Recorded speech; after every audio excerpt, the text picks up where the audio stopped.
Hello friends, welcome to Bangla mysterious facts. Bangla mysterious ফ্যাক্টসে আপনাদের স্বাগত। ফ্রেন্ডস, দেশে অবস্থিত বিহার এবং বিহারীদেরকে আমরা সকলে একটু অন্য দৃষ্টিতেই দেখে থাকি। আর দেশের বিভিন্ন শহরে বিহারীদেরকে বিভিন্নভাবে তুচ্ছতাচ্ছিল্য করে মজা করা হয়। কিন্তু বিহারে কিছু এমন লোক বা কিছু এমন জিনিসের উৎপত্তি ঘটে বা আবিষ্কার হয় যার জন্য পুরো ভারত এবং ভারতের লোকেরা খুব গর্ববোধ করেন। তো বন্ধুরা, আজকে আমি আপনাদেরকে জানাবো বিহার সম্পর্কে এমন কিছু তথ্য যে বিষয়গুলো হয়তো আপনি জানেন না। এই কথাটিকে অস্বীকার করা যায় না যে বিহার একটি খুবই গরিব রাষ্ট্র।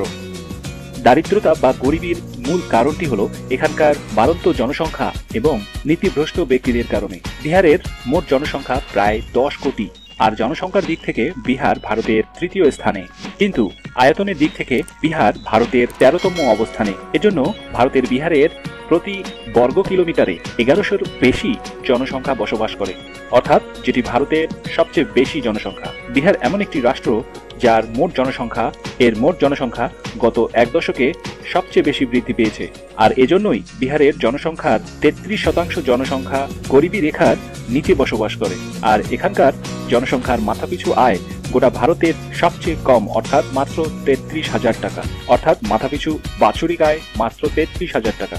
ফ্রেন্ডস, ভারতের ম্যাক্সিমাম জনগোষ্ঠী বিহারের জনসংখ্যাকে বা বিহারের ব্যক্তি সম্পর্কে মতামত করেন যে তারা আনকালচার্ড এবং মূর্খ। বিহারে অবস্থিত বিহারিরা যতই আনকালচার্ড হোক, কিন্তু ভারতের সেই সূচনা লগ্নের সংস্কৃতির ছোঁয়া বিহারের সমগ্র এলাকা জুড়েই রয়েছে, যেখানে সে সময় প্রথমের দিকে অনেক কালচার বা সংস্কৃতির উদ্ভব হয়। আর বিহারের নালন্দা ইউনিভার্সিটিতে গোটা বিশ্ব থেকে ছাত্রছাত্রীরা স্টাডি করার জন্য আসতো। এ কথাটি কিন্তু সত্য আপনাদের মতে যে বিহার ভারতের অন্যান্য রাষ্ট্রের থেকে সবচেয়ে শিক্ষাগত দিক থেকে পিছিয়ে আছে।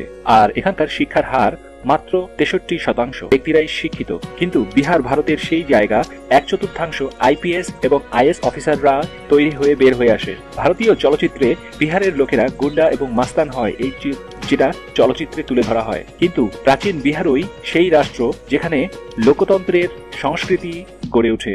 এটাও বলা হয় যে বিহারের লোকেরা কথায় কথায় মারামারি করেন, কিন্তু বিহারই সেই জায়গা যেখান থেকে শান্তির চিঠি প্রথম প্রবর্তিত হয়। আর এটাই সেই জায়গা যেখান থেকে বৌদ্ধ ধর্ম এবং জৈন ধর্মের সৃষ্টি শুরু হয়।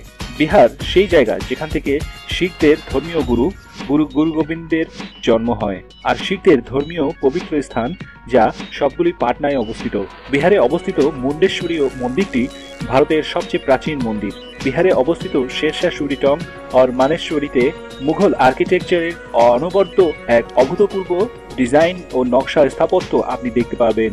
বেশ কিছু বছর ধরে বিহারের প্রশাসনিক, সাংস্কৃতিক এবং অর্থনীতিতে অনেক পরিবর্তন আনা হয়েছে। তো বন্ধুরা, আপনাদের যদি এই ভিডিওটি ভালো লাগে তাহলে অবশ্যই সাবস্ক্রাইব বাটনে এবং বেল বাটনটিতে ক্লিক করবেন। আর যদি ভিডিওটি ভালো না লাগে থাকে তাহলে অবশ্যই সে বিষয়ে কমেন্ট সেকশনে কমেন্ট করে জানাতে ভুলবেন না। ধন্যবাদ আপনাদের সঙ্গে থাকার জন্য।